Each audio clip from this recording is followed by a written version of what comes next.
welcome, Simon. Thanks for giving up your time and joining us tonight. Really, really appreciate it.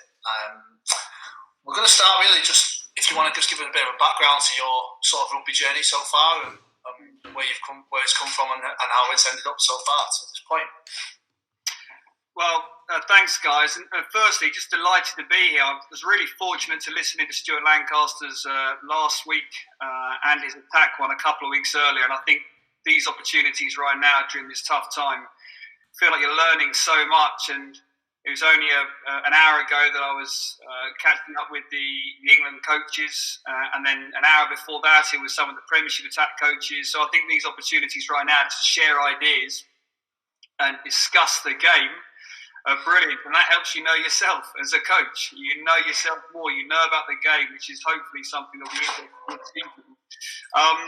my coaching journey, so I started, my first coaching was effectively the England women's sevens team, way back in 2007, I think it was then. I was still playing the game at the time, and the women's sevens team was just starting out, and I had 2 years actually working as the head coach, but really being mentored by Mike Friday, who was my head coach when I was a player with England sevens. That was 2 years understanding how to get your basic philosophies of how you want the game to be played, whilst I was balancing that with playing. Then I moved across to London Scottish, spent 5 years there, progressing from a defence coach to the head coach, the director of rugby. So I kind of saw a broad spectrum of the way the game can be looked at, both on the pitch and then the strategic side of things, which was fascinating as well. Got me a better empathy, I guess, for the way clubs are run and the challenges you face right across the board in connecting the team with the staff, which is just so important. And then very fortunate, about 7 years ago, I applied for the England Sevens job. Was successful in getting appointed for that, so I was the England Men's Sevens head coach. Been doing that for the last 6 years, lucky enough to be appointed the Great Britain Men's Sevens head coach. And then the last 3 or 4 years, I can't remember now, I've actually been the head of the England Sevens, so more of a performance director type of role, as well as being the men's head coach. So again, looking at the relationship within the RFU, now strategic side, as well as being hands-on the pitch. And then finally, for the last sort of 4 or 5 months, the England attack coach, doing the last sort of Six Nations. So it's feel very fortunate. I've had some brilliant experiences, and delighted, hopefully, to share some of that with people today.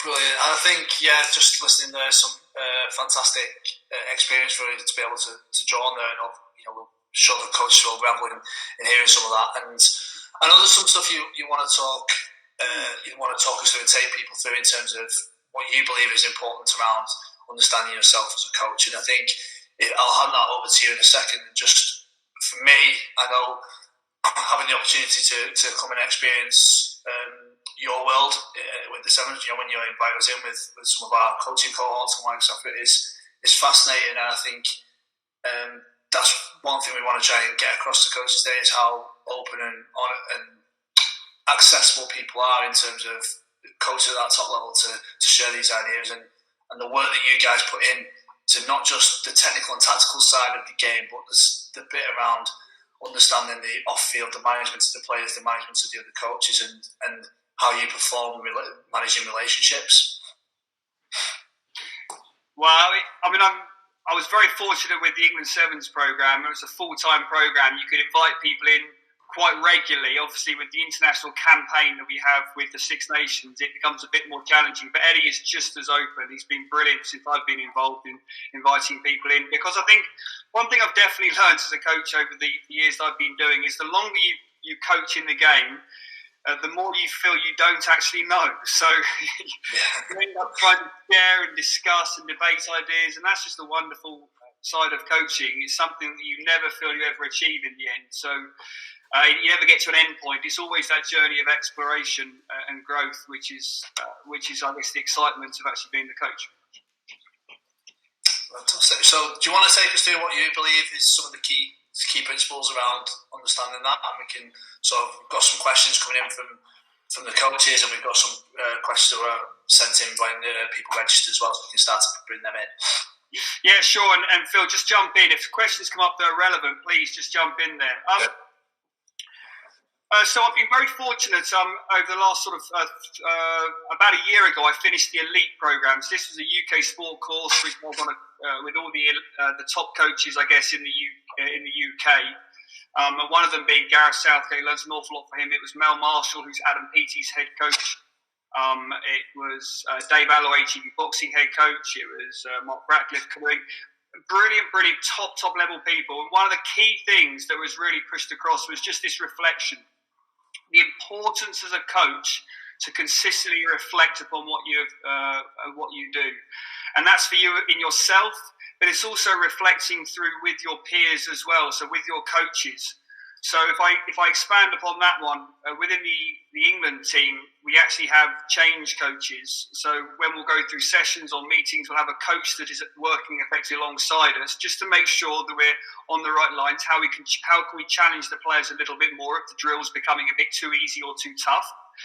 But also to provide that feedback at the very end, that real hot emotional kind of time where you go, how am I emotionally feeling at the moment? Did I get that session quite right?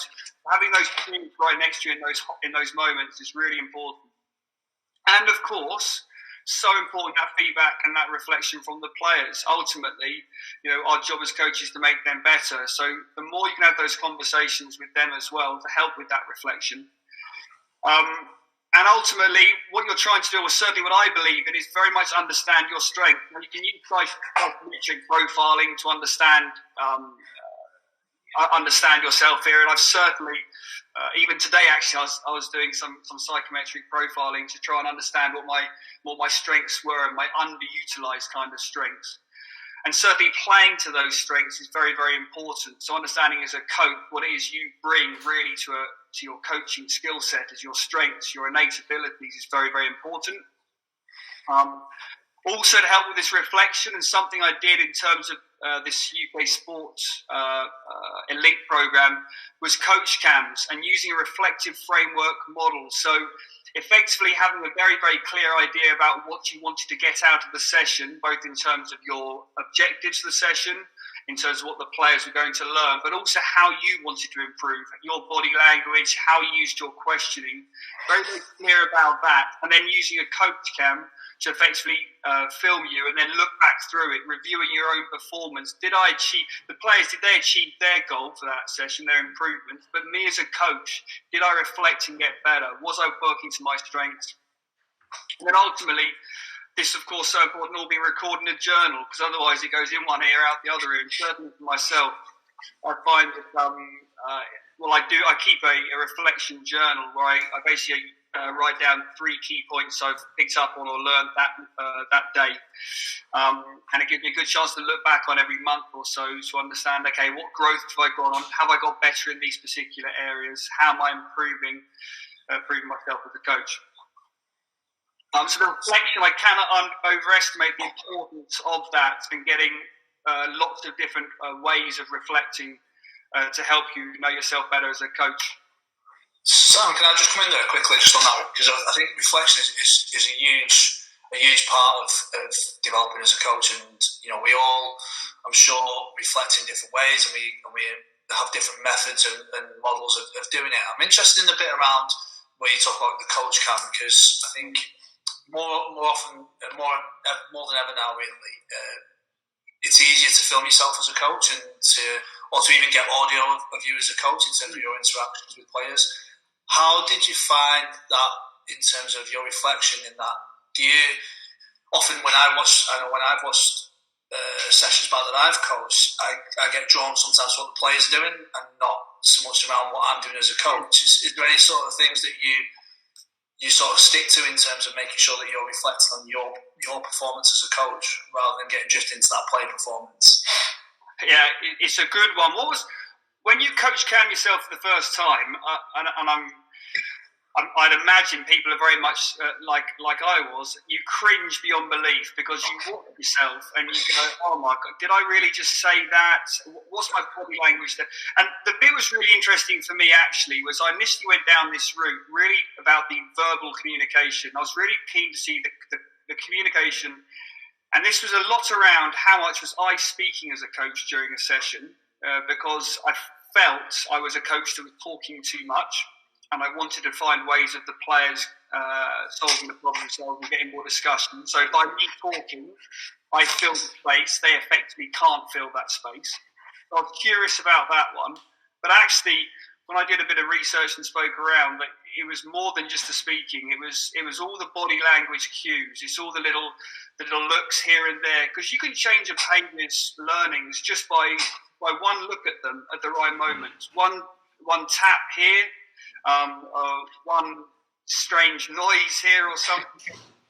You can really have those kind of impacts. So it's not just about the words. And I did this with the England Sevens coaches as well. And what was really interesting for a couple of them was their ability to work on their pitch of how they coach. And what I mean by that, their tone going up and down. So when they were coaching, they were quite monotone. But actually, of course, we go back to, I think it's Mahebrian's rule, where 70% of the communication is done through the body language, and it's actually only 7% or something is actually the words. Actually, just by getting your tone right at certain moments, so getting really excited and energetic when the defence is coming in, and being physical and emotional with your actions, can it really help people engage in those moments. So the coach cam was something that was really useful to reflect upon, not just what I was saying as a coach, but how I was behaving at the right times. And equally, was I overplaying those strengths? Was I doing too much at those moments? So actually, should I be sitting back at the team's good, stay back, say nothing, sit here, watch, observe? So that's what the coach cam was really particularly useful for this reflection. Brilliant. Okay, I'll let you continue. And just a little trick here as well for people. While you can't do the coach cam, I did actually practice just walking around my iPhone in my pocket. Just you put it on the video voice memo, and actually it's good enough. It picks it up. So if people just don't have any cameras or around them, they can just walk around, and that will give them at least the language they're using, the tone that they're picking up on, to help them there. Real cheap way of doing that. I think anything like that, like you say, just sometimes you do find surprises. Like you say, there is them cringe moments, definitely, but there's also, but there is those really key bits around things that you're just not aware of, that you only pick up when you sort of sit back and reflect and listen back. So I think that's really, really good message for coaches. Brilliant. Phil, there's a good question, I think, that's linked to this from Stuart Dan from Northampton Outlaws RFC. He's asking about how you develop the empathy with your players, and is there anything from your participation in elite sport that's helped you develop that empathy with players, Simon? It's a good question. I read an article recently around serial winning coaches, and effectively having played top level, which I was fortunate to do, it does give me a little bit of credibility as a coach.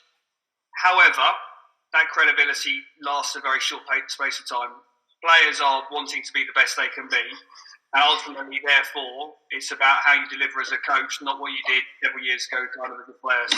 In terms of the empathy, to be honest, I think that's much more about the people skills that people develop, as opposed to being a player that's played the game before. Yes, you can understand and see the game, but the challenge, of course, I have as a person that's played the game is I see it as a halfback. I see it as a 9 and 10. So I see the game through that way of operating. So my challenge is, and I have lots of conversations with Matt Proud at the moment, over, okay, well, if a front row is getting out of a scrum and he's absolutely shattered and he can't see anything because he's exhausted, what's he thinking? What's he feeling?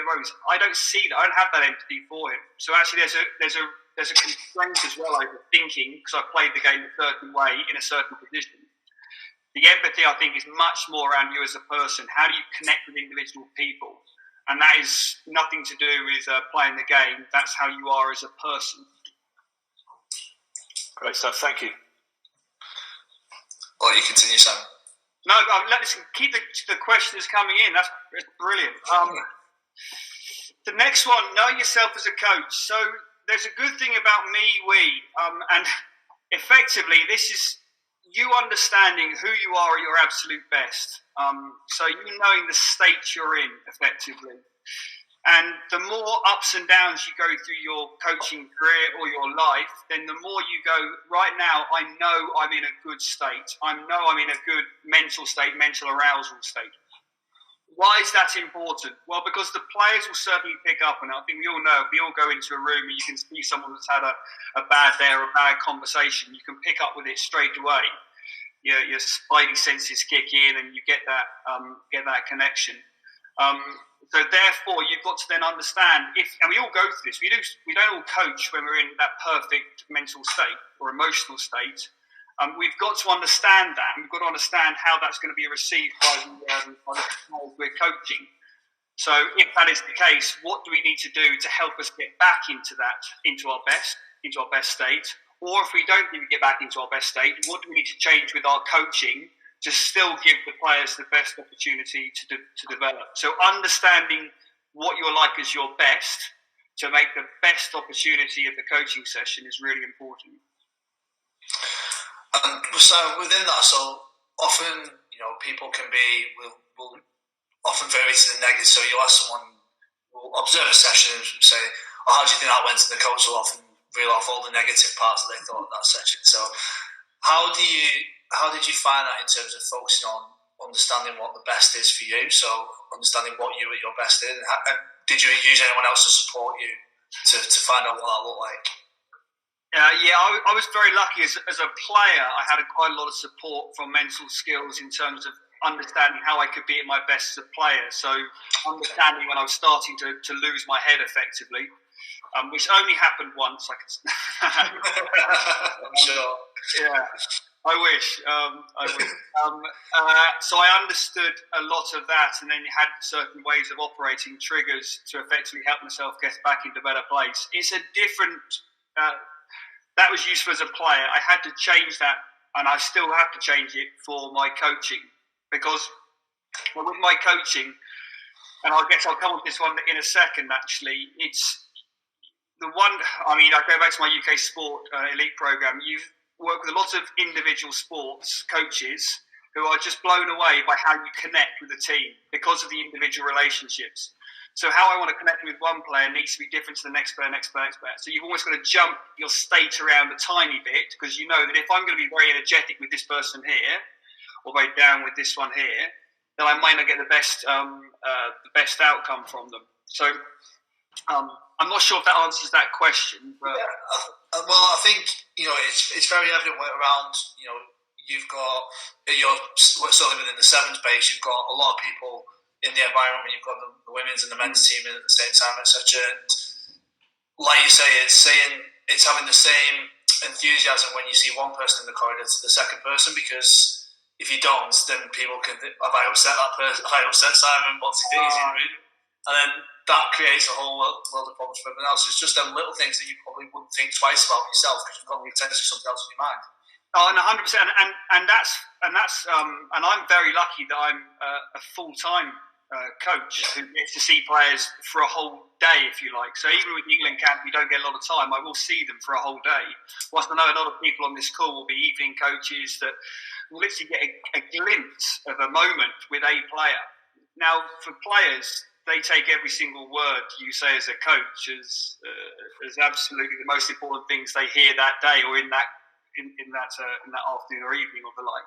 So if you only get a snippet with them, you've got to make sure that every single one of those is absolutely spot on. So that takes energy, to be in that moment, to be there, and that takes understanding the players as well. And it's definitely something. If I can just jump on, it's definitely something. It's called the authenticity paradox, so I get into it. So there's a really interesting idea. It was something I had to work through quite a fair bit around. The importance of authenticity right now is key. Everyone wants people to be authentic, and there's, of course, really clear reasons why people value authenticity. It makes you a good coach. It makes you a great leader.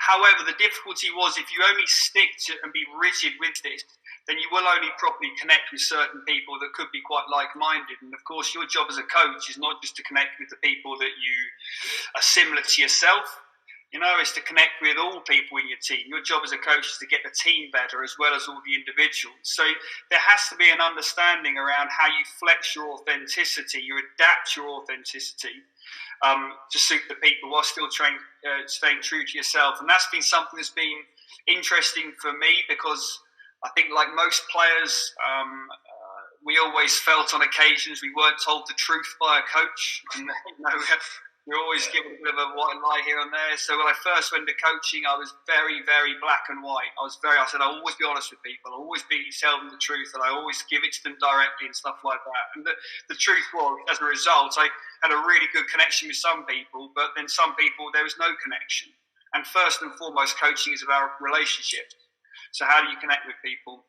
And there's just a book by Matthew Saida, Rebel Ideas, is Cognitive Diversity, where, if you can be authentic to yourself, but then within your coaching team, you can have the diversity of thinking that really questions and challenges you, then you get to lean on these people really, really well. And certainly in a coaching team, you can therefore make sure that the whole group is effectively properly catered for when somebody is maybe not on the same kind of connection level as yourself.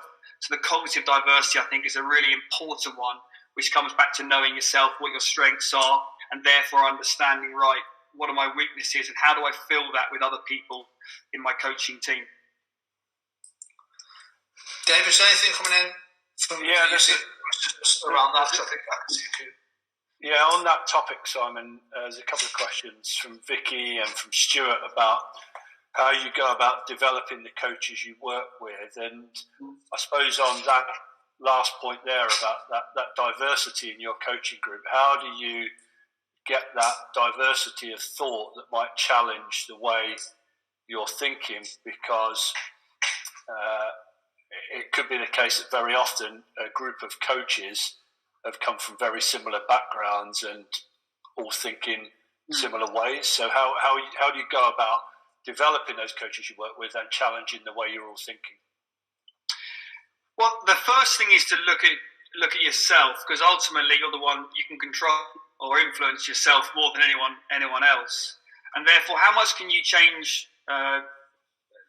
who you associate with? And what I mean by that is, as a coach, my job is not just to connect with Matt Proudfoot and Eddie, of course, and John Mitchell. It's also to go to other coaches and other sports and get their views. And it's to go to not just people in sports, it's to people in the business kind of world to get their kind of views. So I can get, not just with the coaching team, I can become a more diverse person myself by that. So that's the first thing you've got to look at, is who are my people I can connect with to try and make myself more cognitively diverse, if you like. And then it is very much around the questioning and getting to the level of trust and that psychological safety within a coaching team that you are always trying to challenge each other to get better. So if the sole aim of this conversation we're going to have as coaches is to make the players in the session better, the only way we can therefore do that is for you to pick holes in what I'm doing and find ways of improving it, and me as a coach to find ways. So long as you keep the purpose of the conversation clear and it never becomes personal, it's always with that in mind, then you can start to grow that way of operating. But it is difficult. It is difficult to continually maintain that sense of challenge. There's no qualms about that. I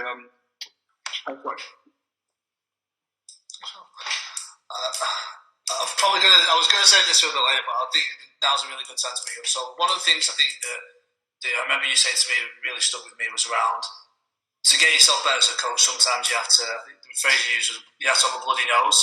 You have to have take that sort of whack on the nose and understand that actually, you know what, the stop and think moment, because and how you reflect on that. And I think just listening to that in terms of, you don't take it personal. It's not, because as soon as that emotion and the personal, you take it personally, the emotion comes in, it's very hard for you to understand what you need to do to get better. So how important is that to sort of manage those, not necessarily criticisms, but that feedback that you get to enable you to be to develop as a coach? Yeah, I mean, to be a coach, you've got to be resilient. You've got to be thick-skinned. particularly in the elite professional kind of level, because ultimately the game is about passion and opinions, and people rightfully will always find ways, well, that could have been done better and the like. So you need to understand that. The biggest thing is to grow. People grow through challenge more than in my opinion, they grow through challenges and mistakes and failures and tough moments, probably more than they do through successes. And there's loads of psychological and brain reasons for that one. And there's a great little podcast, I can't remember the name of it now, where they talk about effectively, if the analogy being weight training, if you're doing bench press and you want to get stronger, then you do your bench press, and when you're close to failure, if someone keeps on taking the weight off you just at that kind of point, you're never going to get any stronger. You've got to go through most. You're right on the edge, and that's the same with growth and learning and mistakes. You've got to be in the point of putting yourself out there and going, you know what, I got that conversation wrong with that player, I got that session wrong.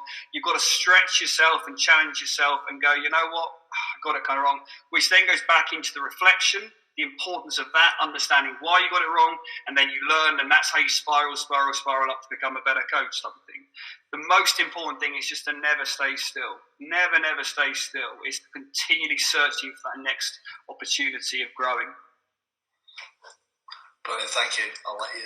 David, was there anything else for you in terms of coming in from questions? I'll come back to them a bit later, Phil. Okay. I think for me, in terms of listening to that and some of the stuff that you talked about, Simon, the authenticity bit I think is really valuable to talk about as well, because I think like you mentioned, there is a real push, and we seem to go through cycles and keywords that become really important to coaches, and I think authenticity is one of them in a minute. And I was really interested in the bit where you talked about, you're being authentic, but actually you have to be willing to flex some of that authenticity to meet what the player needs as well. So if you're being truly player-centred and truly authentic, sometimes the two don't meet. Could we explore that a little bit more in terms of where would you sort of draw the line in terms of breaking that authenticity, going too far potentially to meet a player's needs, or where would you sort of get the player on the spectrum to sort of meet you halfway, and any sort of skills that you use to support that? Oh, it's a good question. I think it possibly comes a bit more into your sort of coaching your game philosophy potentially, because that kind of guides a lot about how you coach. The bit with the authenticity for me is someone that I'll try and explain this probably quite poorly.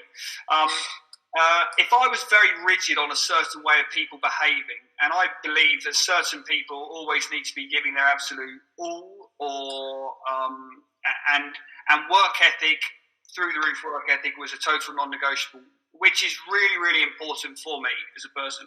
Now, as soon as I come up against Freudian slip here. As soon as a player gets into the team, it's like, well, I may not have that sort of things. And if I'm being authentic to myself, and that's just a non-negotiable, well, the key is how am I going to unlock the potential in this player? We see the talent there. Is he generally someone that won't work hard at that moment? Or is there a different way? Is he generally someone that won't work hard? Or is it's just the way he's been dealt with coached before, or his upbringing? Is there another key of me kind of doing it, that one? And if I use my authentic way of operating, which is basically, boys, we're just going to go for it, whilst actually this one may need something a little bit kind of more, I may need to be a bit more slack at that time, that may annoy other players in the programme at the moment, but actually we know that the longer term is the right growth for him.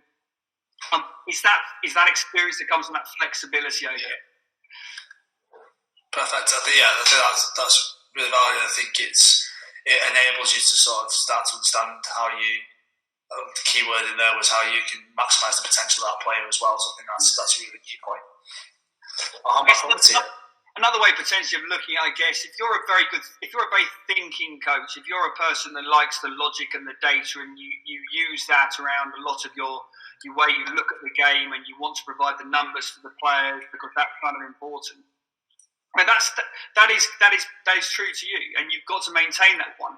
The question would therefore be, how much do you use that strength, that authentic kind of way of operating, all these numbers, for the people that deep down we know would never in a million years be anywhere near interested. you've got to still have this in your locker and kind of go, look, I know it's not important for you and stuff like that, but just so you're aware, actually the tackles weren't great because you missed a couple this weekend, type of thing. But I understand, actually, for you, it's more about the feel of the tackles, and actually maybe if we could just get ourselves a bit closer on the body or something like that. It's balancing that, I guess, is quite important. Brilliant. I'll let you continue. Sorry, is there anything else you wanted to go through? Well, yeah, I've got this is more. There's a few questions came in about the philosophy, and I think so. I got some questions here. How did you determine your philosophy as a coach, and has it changed over the years? Big moments, and biggest changes. And how do I discover my coaching philosophy? So the first thing was, when I started out coaching, we did quite a lot of work on our coaching philosophy, how we coached, and our game philosophy, how we wanted the game to kind of be played. And to be honest, and this is a personal thing, it's kind of more for me about the whole. So when I've gone through this journey, I guess, as a coach, it's about how I want to coach and play the game, and they're kind of all merged into one piece, I guess. And the first thing that really is important for me is, number one, you've always got to have a goal. Now, whether that's a goal for a season or that's a goal for a session, aims and objectives, another kind of word for it. You've got to have a clear vision in your head of what you want to achieve. So whether you're coaching or the game you're playing, you've got to have that clear. And really important as well, which I've felt is just so key for players now, there's the principles. You've got to have very, very clear principles about how you want to play the game. And then the players within have got to have total freedom within the constraints provided by those principles. So very clear constraints, principles, this is what we do. But within those, guys or girls, you just rock and roll. Another one, I'm personally, having coached players, the men and the women's and the 7s and the 15s, I'm a huge believer in trying to understand what an individual's strengths are. And I think there's more and more research coming out about how people are much better at growing and learning about their strengths, making them super strengths, than there is about their weaknesses. Now, that doesn't mean, of course, you don't work on weaknesses, but I mean, let's be honest, everyone likes to do what they're good at. So if you can find a way of really bringing someone's strengths into the game, talking about their strengths, making it part of how you play the game, I think that's a big one. And you understand that as a team, what is the strengths you have as a team. Really important is a clear game plan. So going into each game, I'm a big believer in actually the tactical side of things. I used to love doing it with the 7s, where you go in three games in one day, and the challenge is how can you coach guys just to tweak the game plan a tiny bit, understanding that Fiji will do this or New Zealand or that. Now I get to work in the Six Nations where you get a whole week to prepare people for it. So really important. This is one I've learned so much over the last Six Nations. Everything you do is as a coach all the time is about learning. And this 70 kind of 30 split, so 70% success, 30% failure in kind of what you're doing. So you're helping players learn and grow. And all the time, kind of you frame your practices around how can I create a problem for the players to solve, not for me to create a problem where I'm going to dictate the solution effectively. So I'm not predicting it. It's almost like having leading questions, if you like. I'm going to ask a leading question because I know what they're going to answer. All we try and do is create the problem, and the players have got to solve that. So I've really loved that, and it's been massive over the last 4 months. Simon, just on that, there's a question from John from Emmerdale. He's asking about that point around helping players work things out for themselves and the dangers of putting too much support around a player. In your experience within your coaching journey, have you found that you've had to give certain players more support or certain players different ways of solving problems, or are you looking at a blanket approach to the way that you do that? So if I go back to this one here, first and foremost, if you get the principles right, you basically what I've found is you narrow down effectively the options that people get to think about, and that's one way of helping people learn. So you don't go in and just go, right, you can do everything here possible, because that's a lot for the brain to take on board. So by providing the principles, you can constrain people's thinking a tiny bit. That's quite useful. Understanding the strengths of the individual. So if you marry that then with actually what they're very, very good at, how do their strengths then fit in with the principles? And then it comes down into, right, well, knowing this player, how much can I create this problem for him? So would you create a 4v3 with the fullback closing, and then our tight head prop's got to make that decision as to what the situation is? No, you wouldn't, because you want your tight head thinking and solving the problems about how am I going to change my bind against a loose head who's going to be doing this. The game of rugby 15s now is so brilliantly diverse, complex. There are so many decisions out there that you just cannot cover everything. So how do you limit those options and really try and drive them, I guess, around a player's strengths and within the principles? And on that side, 70-30, I think is a phrase I've heard, coaches talk about 60-40, 80-20. There's lots of different ways. The way I always sort of put that across would be that it depends on what the players in front of you and what you're preparing for. So if you're preparing for a Six Nations game where, you've got 4 games that you need to perform and win, and it's actually to dent players' confidence by going to an extreme of high failure, low success might not be beneficial to the players potentially. Whereas it's getting a blend sometimes of that. Is it potentially, or is it a case of just finding that structure within the season of when we know when we're going to create higher success rate and build confidence in players, and when we're going to challenge the players more based on where we are within the season and the calendar? Yeah, I mean, it's an interesting one, this, because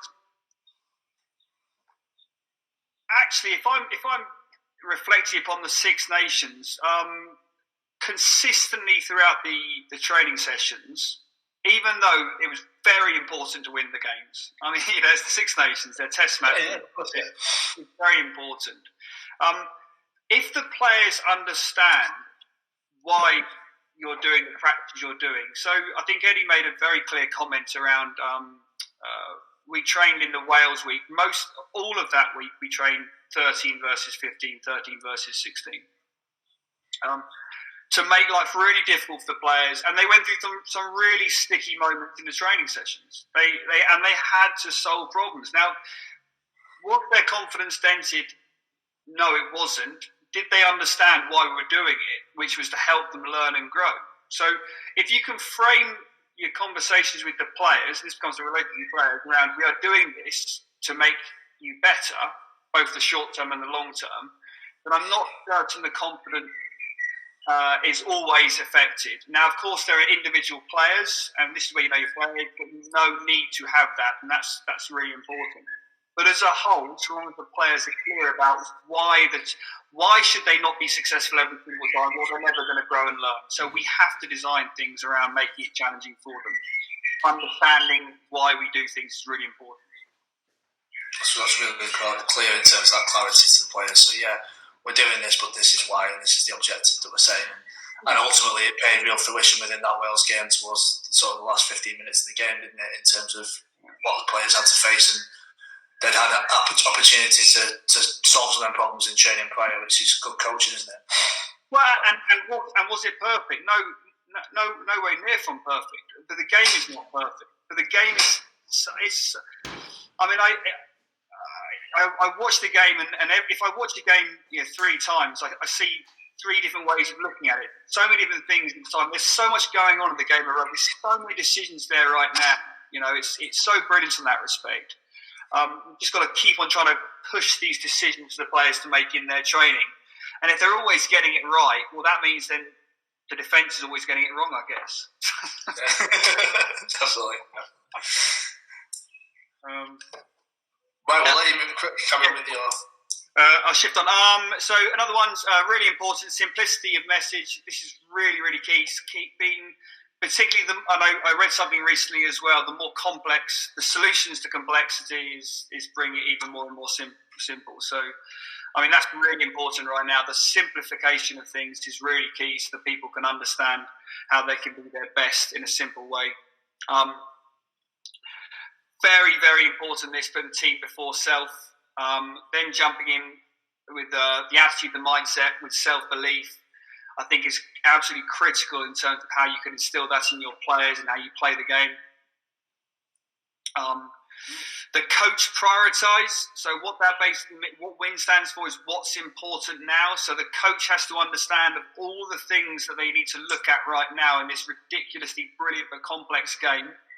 At the weekend, we could have no line-outs, we could have 20 line-outs, we could have no scrums, we could have 20 scrums, we could have X number of edge attacks or defences, or we've got a kick chase or this or that. There's only so many things you can actually do in a week or in a training session. I'm sure for a lot of people listening right now, people that coach in the evenings, you've got to really prioritise what's important, except you can't cover everything, but then the players have to own it. Once the coach prioritises it, the players need to own those areas.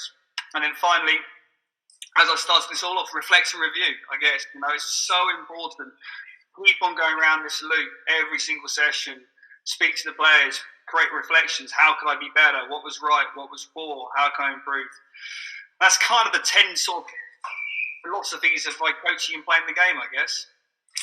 And this was a question that actually came in as well, but in terms of your philosophy, would that change dependent on the players you were coaching, or would they be your sort of your key fundamentals and non-negotiables that you would stick to? Or yeah, so this is really interesting. So I think I was asked a question yesterday actually around Coach Simon Amor was, what would you see as a coach in Simon Amor? And the whole point about coaching for me is you have to evolve, and therefore your philosophy is evolving each sort of time.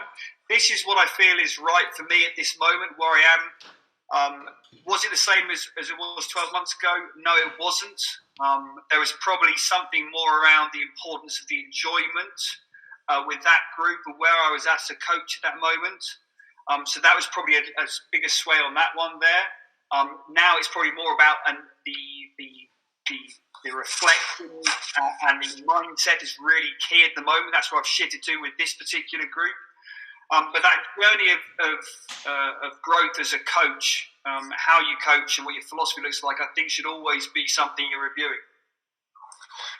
And I think I'm going to move on to some more questions. Dave, I'll bring you in a second if that's all right. But we've had quite a few questions coming about how you develop with the coaches, and I know you've talked a little bit about that in the session. But obviously, certainly within the Sevens environment, you've worked really hard over the last few years in terms of you've transitioned former players into coaching roles within that Sevens program, and the success of that model. How have you found that as a coach and a leader, and what's the challenges been around that, and how have you overcome them?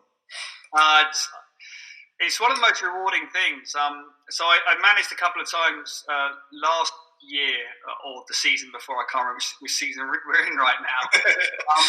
Of putting some of the assistant coaches like straight in at the deep end, and gave them a little bit of stuff around what they needed to kind of do, but really just for them to be thrown straight in there in pretty high pressure sort of situations, for them to learn quite a fair bit, because it is the best way of them learning. Then their reflections afterwards, and this is your art as a coach developer, I guess, is you've got your list of things, about 1,000 things you want to improve this coach on. Right, what's the important thing right now for this one? What are the 3 things that we can get better in there?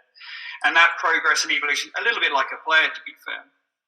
So first and foremost, it's putting people in probably before they think they're ready, and having your self-belief as a coach developer or coach leader that they actually are going to just about keep their head above water. It's identifying the critical things that they then need to work on, and then it's making sure when they get their next opportunity, you review it. It's a really simple aim, plan, do, review process with them. People overcomplicate these things, I think, but that's that aim, plan, do, review, and you'll very quickly see some growth because of the the depth of that pain they feel about getting things wrong in the moment, coaching in a high pressure, high profile situation. It's quite big for them. I think it's really interesting you talk about the plan do review model, and the simplicity of that model. That's something we would use, with our entry level coaching award in terms of a model for coaches to plan and deliver and reflect on. And I think it's encouraging to hear that it's not this weird world at the top of the game and the elite level. All it's the same processes. It's just the level of detail may change slightly, or the conversations may be deeper based on the knowledge of the players or the environment you're in, but actually the model and the process is just the same, and that's really interesting to hear. It's a simple world ultimately out there. Well, that's a complex world you're trying to make simple. So, no, 100%. Dave, anything from you coming in before we sort of fire into the rest of the questions?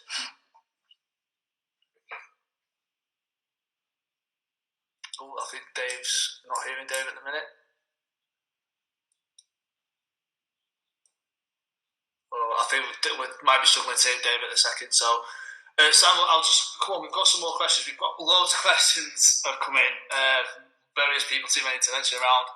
Have you brought in any of your sort of the 7 skills into the 15s environments that you've recognised? So, what from the 7s environments have you brought into the 15s that you think has added benefit, or what the players may say you've added benefit?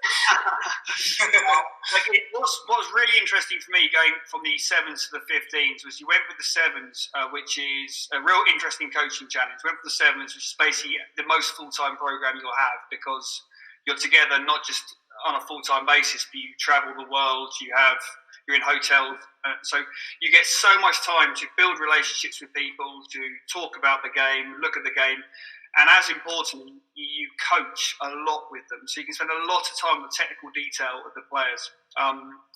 6 weeks between tournaments, I could spend a whole session just looking at 3v2s and working on the catch and pass technique. It was wonderful. Six Nations campaign, you're in such limited time, and you're trying to get a group of people to connect, be together, which is so important. Being on one page, changing the behaviours to understand how they need to be successful for Test kind of rugby, educating phase plays and set piece plays and the like. So a lot of the focus is actually more there, just around that connection of some brilliant players. So no very challenging, really technical kind of work there. How do we get people aligned that haven't been playing together? So a really different coaching challenge for me on that one. Really interesting. I think there's a lot in there around just how you use maximising your strengths from one environment and bringing them into another environment, and understanding that to support players, and like you say, how that's impacting within. Some people might not have been able to hear that last question from me, and it was a bit of audio trouble, but it was around sort of them transitioning into 7s. So hopefully they got to hear the answer from yourself. Dave, is there anything from you? I'll come back to you if we're all back on.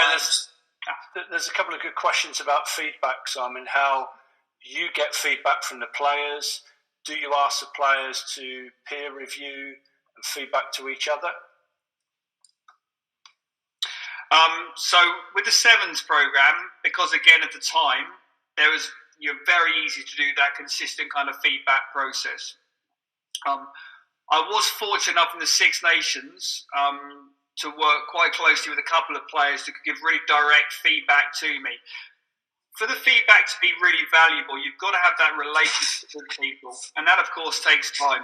The level of trust and the vulnerability, and particularly in terms of with players, it becomes even more challenging because you really want people to tell you what they genuinely think,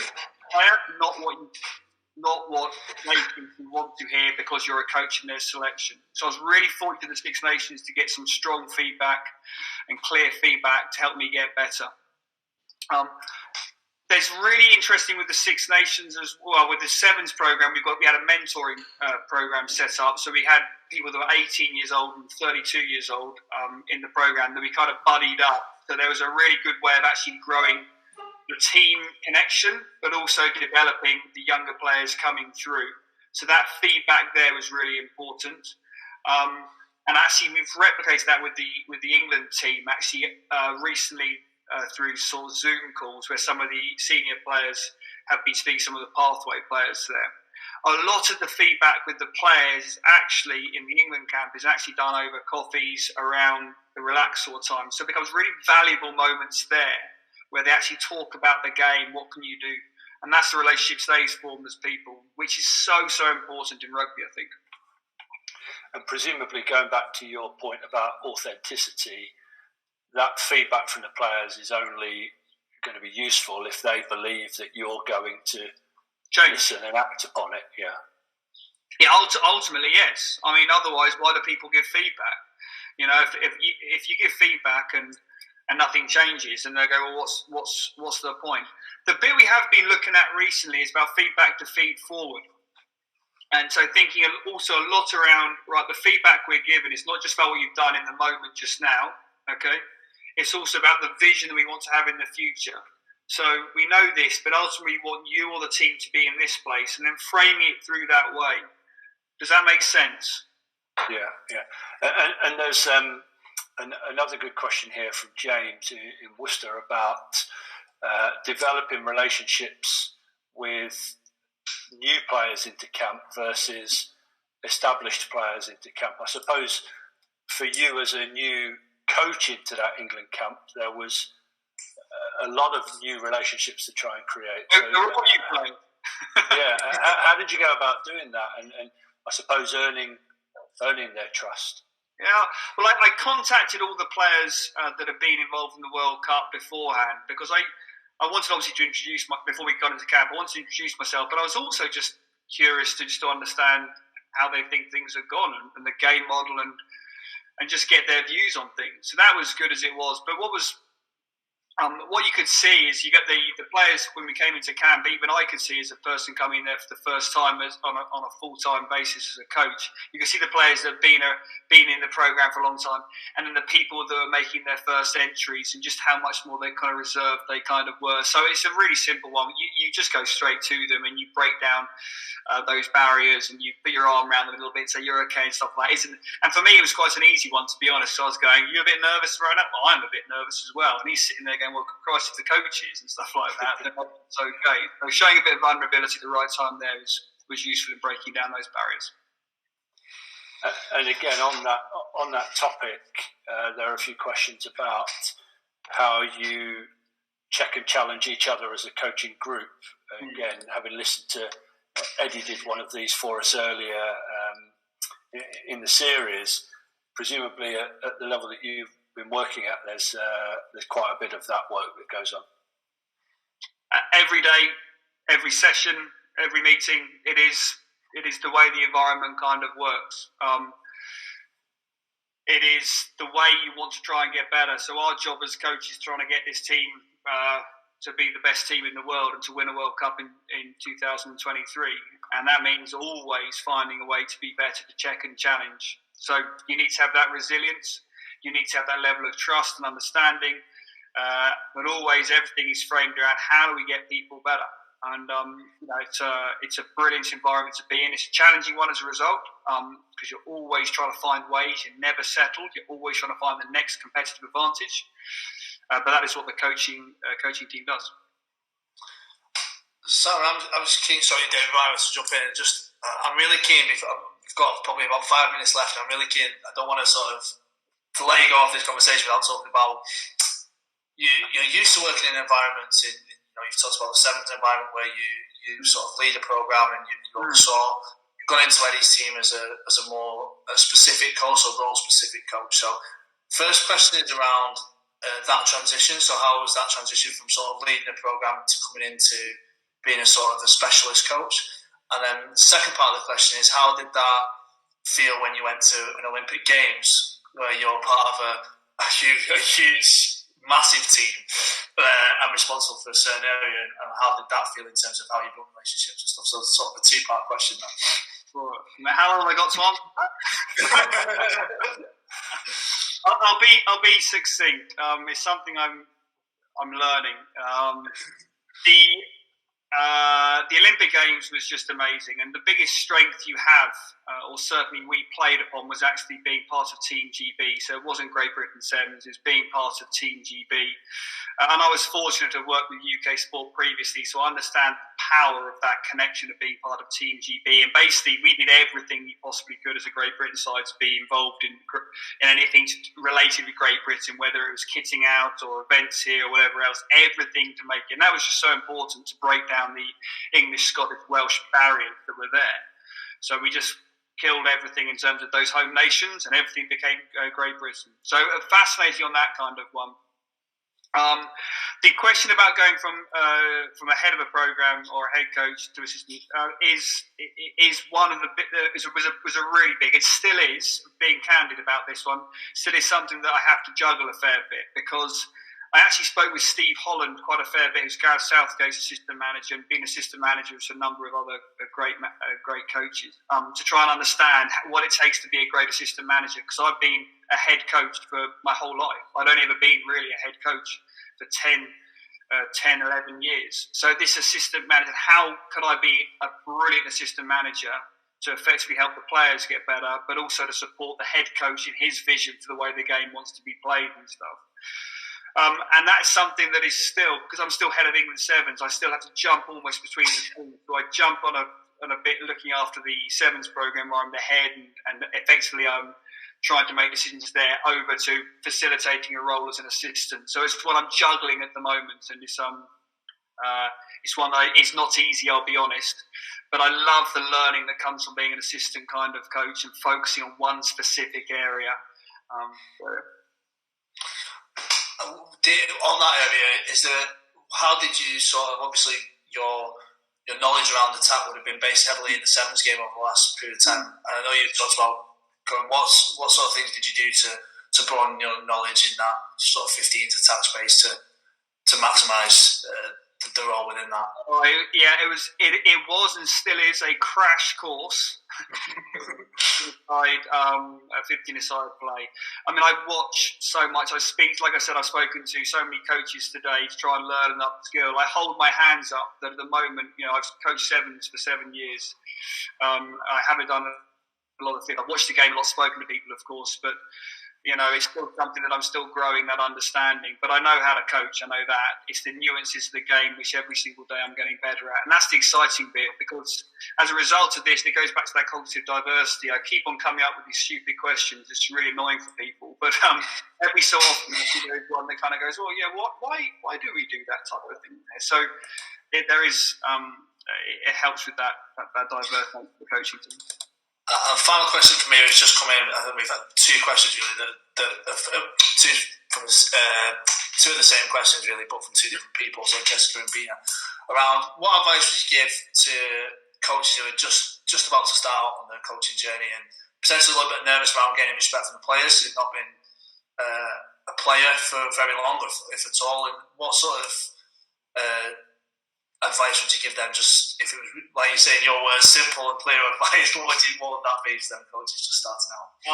The most important thing with coaching is about relationships. So there is nothing wrong at all with going in as a young coach and going, I'm ambitious to the journey I want to go on. I'm making my first steps here.